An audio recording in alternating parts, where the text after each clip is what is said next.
Hey y'all, welcome back to the channel. In this video, we had a video that went out talking about my mortgage payoff journey, and there were a lot of questions in that video or comments, and so I want to take this time right here, right now, and answer some questions or address some concerns. Let's get into it.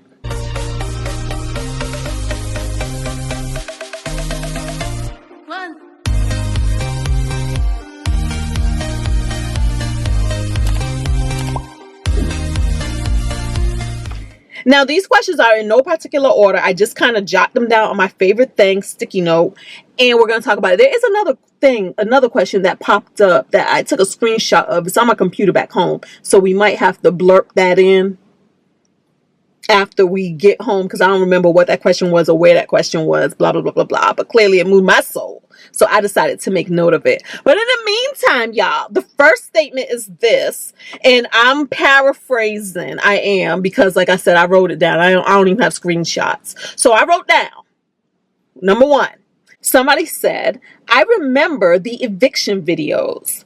Did you keep the house to rent again, or did you sell the property? Great question. Great question. Even though there's a whole journey, there's a bunch of videos that answer that question. But I know there was like 1,039 videos. Ain't nobody got time to be watching 1,039 videos. Or you can just go and search for the video that has the question in the title of what you're asking. There's a lot of those too. But basically what I did, and for those of you who don't know, I had a rental property, right? And during COVID, a lot of renters were under the belief system that they didn't have to pay rent. And I had a tenant who felt like that. My tenant had been my tenant for a good 12 years.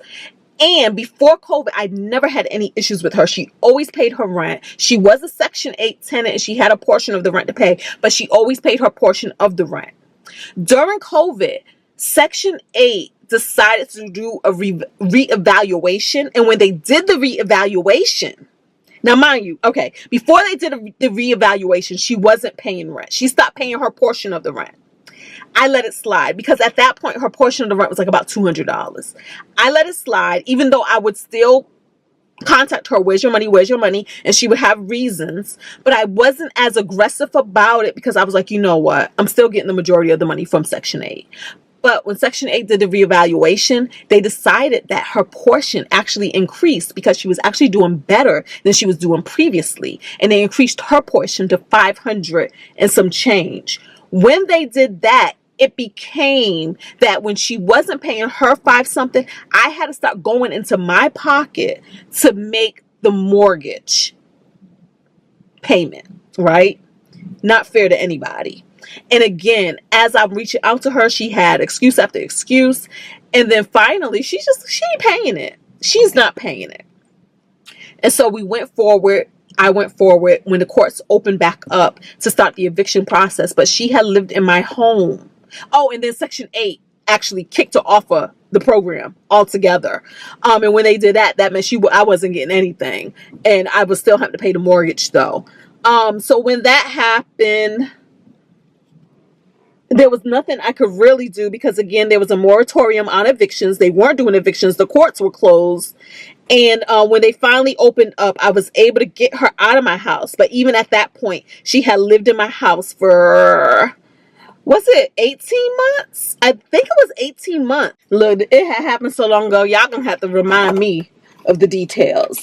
But the bottom line is, because of the financial practices that I preach on this channel, and because I really do apply them to my own life, I didn't have a struggle. Why? Because I had an investment that I could afford. I feel like having an investment that you can afford means that you're able to pay for that thing, even when it's not bringing in money, even when it's not doing what it's supposed to do, right?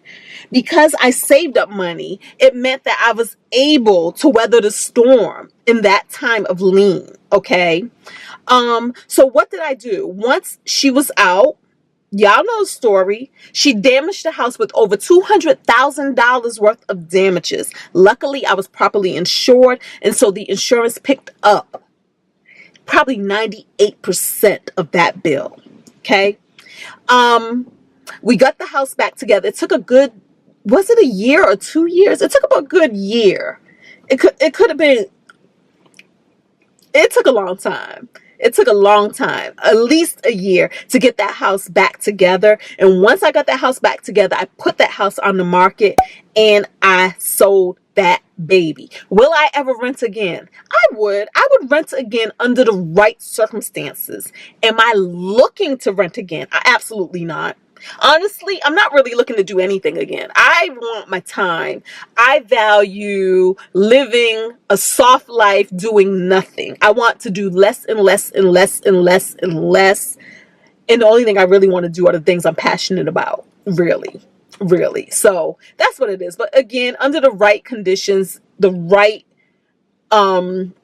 opportunities, nothing's a hard no for me. But it's not something I'm chasing. So somebody else said, I believe you will pay off your home in October. I received that. I received that. For those of you who don't know, I am on a journey to pay off my house. And right now, the target date is December of 2025. I will have my house paid off, right? So this person is saying that they believe I'll do it by October. Okay. And then somebody else remembered my original plan to pay it off in June of 2026, though. You remember my original plan to pay it off. I said I was going to pay it off by my birthday in June of 2026. So technically, I actually moved it up to December, 6 months earlier, I believe that is. And then they also remembered it was going to be my 50th birthday. I was going to go to San Diego and pay it off. I had this big dream. And then they said that I had already purchased the plane ticket to do that. And you know what? You got bits and pieces of it right, because I never came back up here to update you. Yes, I wanted to pay it off by my 50th birthday in June. Then I realized that the San Diego location that I wanted to pay it off, I had already, the timeshare, I don't know if it's a timeshare, but whatever it is, they said I can come for like $200, but it was going to be a whole year before, because I had a year to use it. So I actually made it for June, my birthday, June this year, but I'm not going to be able to pay my house off by June of this year. I wish I could, but in order to do it,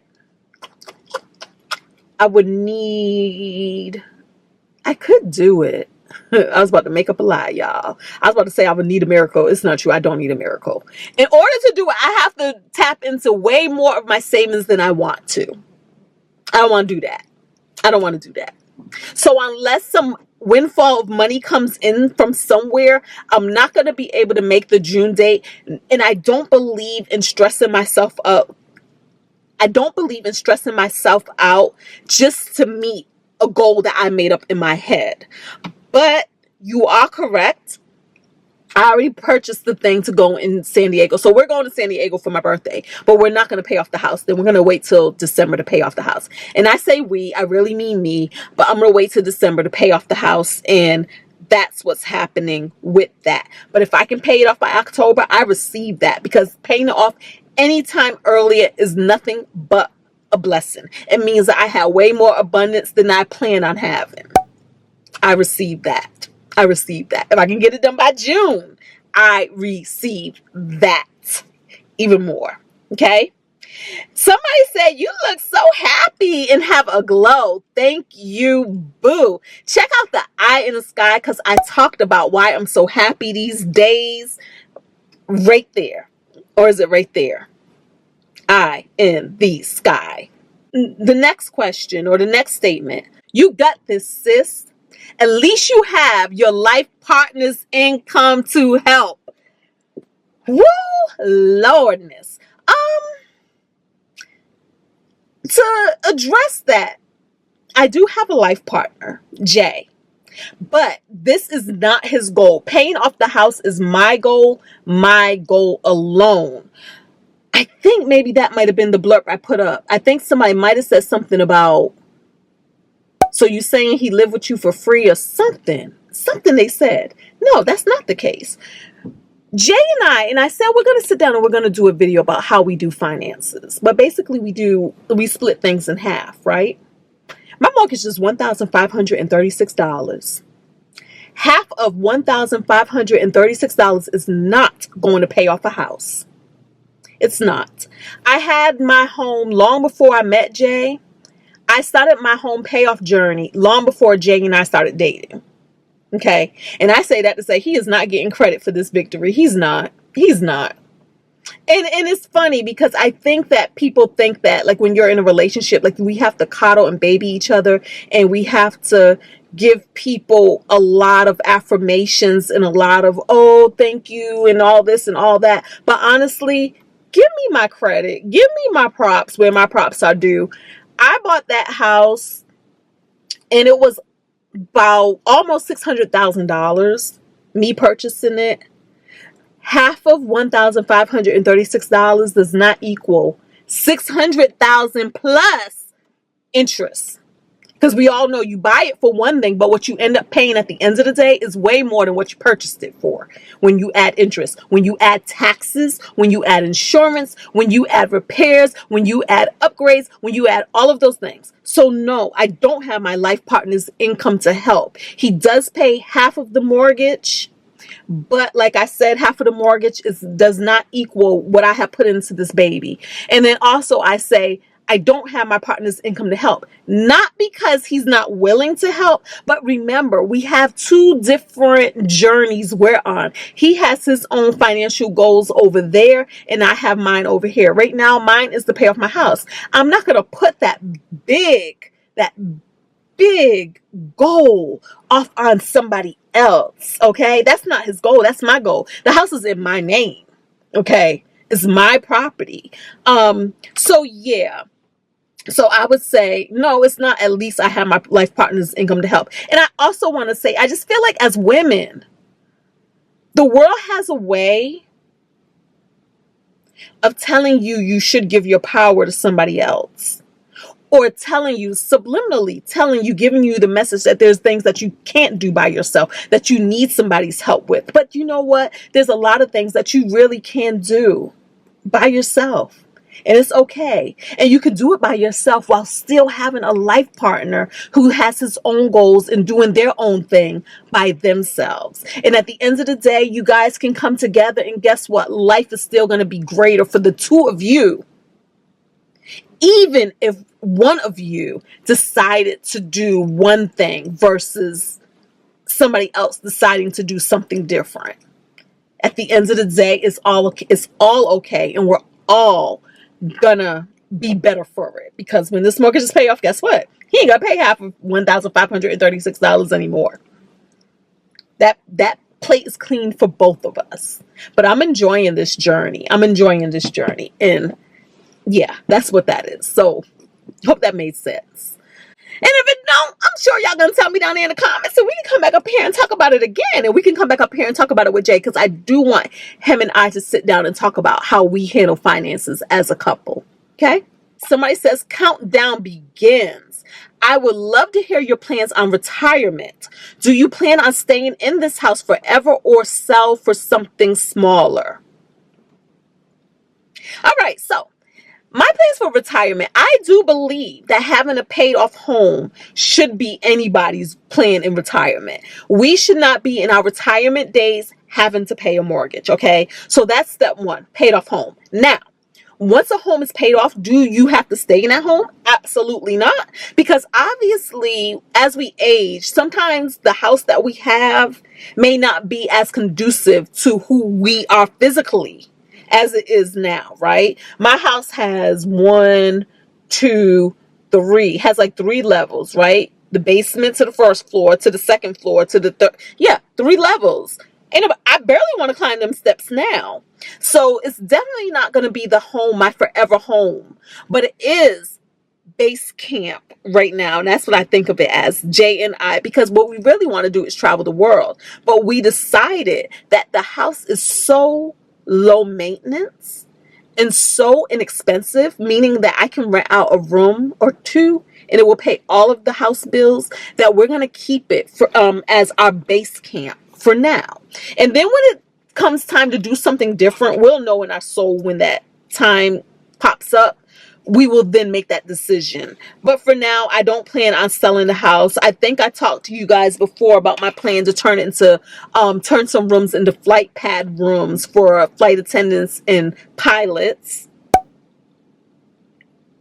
Yeah, and then when it comes time to move, I do plan on being in something smaller, more like a condo, 1 bedroom, maybe 2 bedroom condo situation. But even in that and selling the home will pay for that outright as well. So when I sell this house, the money made for that will forever cover what we need as far as a roof going over our head. So that's the plan for that in retirement. Okay, time to change the battery again.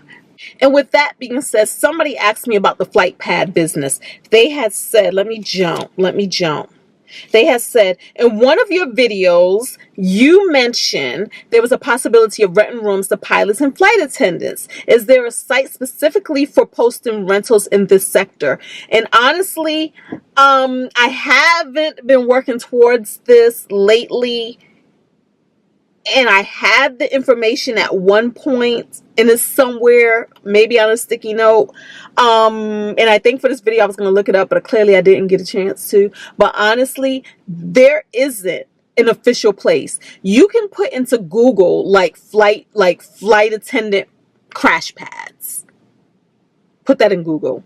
There's tons of YouTube videos on this, how to do it.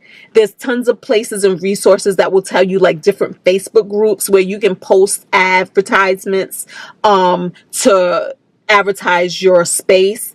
And then there's word of mouth. I live in a place and I also have friends who are flight attendants. So that's what I plan on using, word of mouth. I want people who somebody's vouching for them. That's how we rolling over here. And then like I said, Facebook groups, that sort of thing. Yeah, so just look that up, Google that. Crash pads, that's what they're called. Pilot, flight attendant crash pads. Tons of information out there, okay?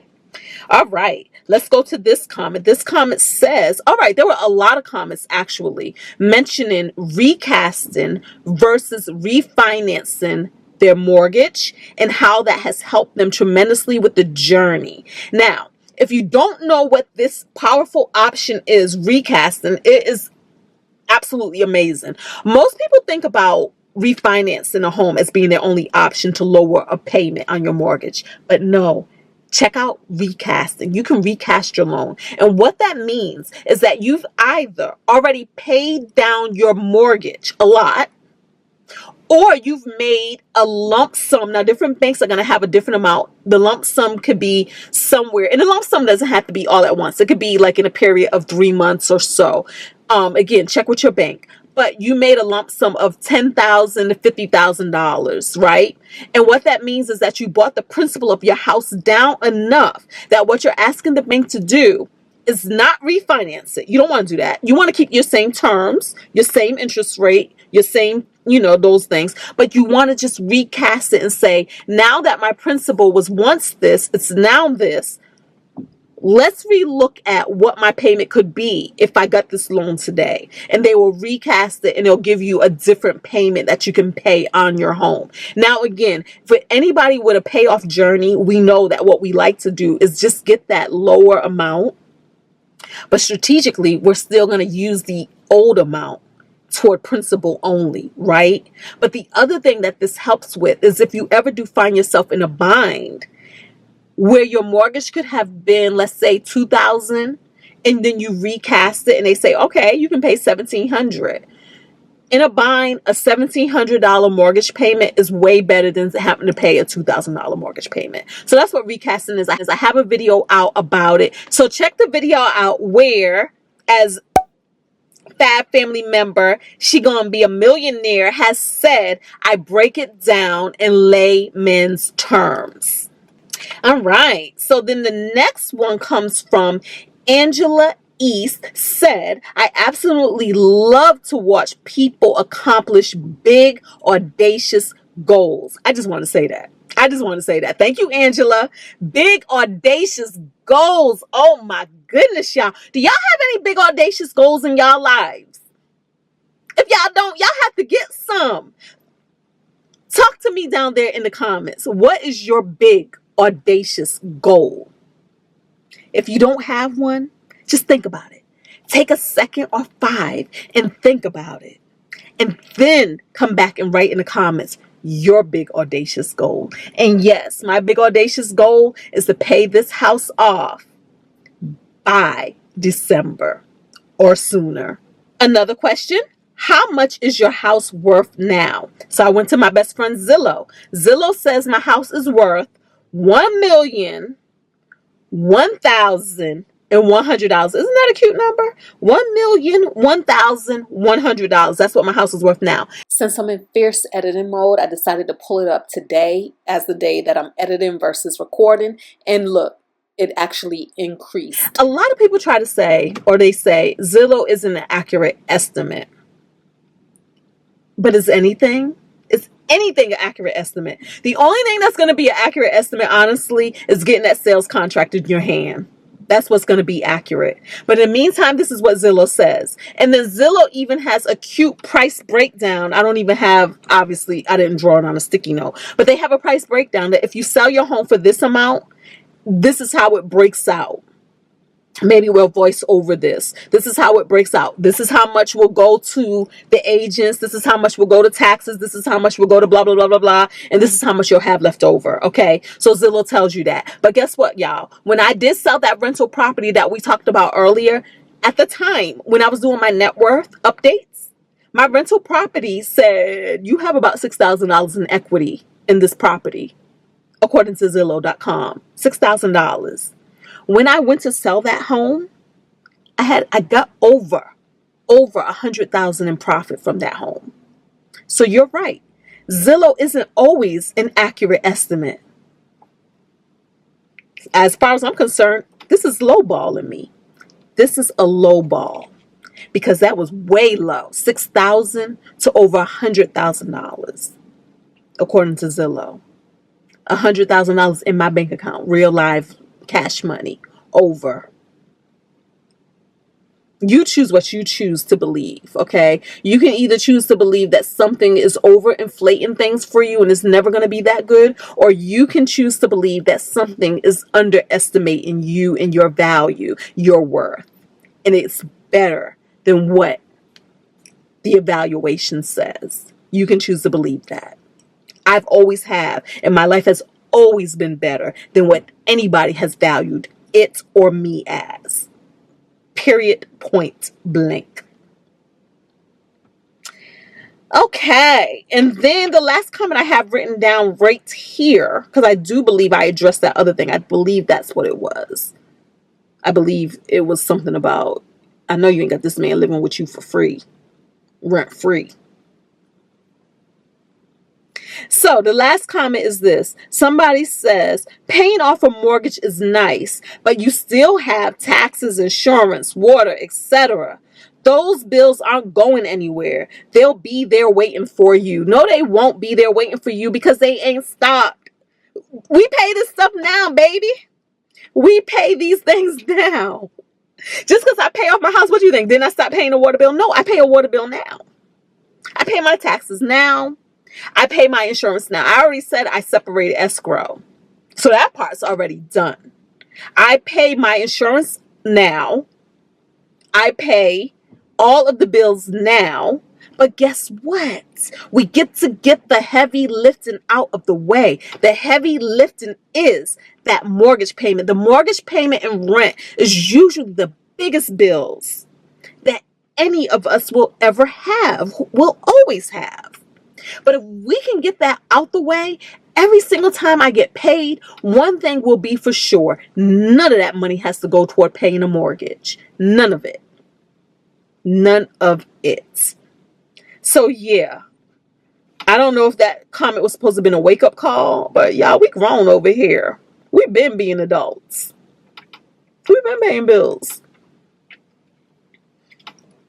So that is it, y'all. Those are my responses, my answers to some of the questions in that video.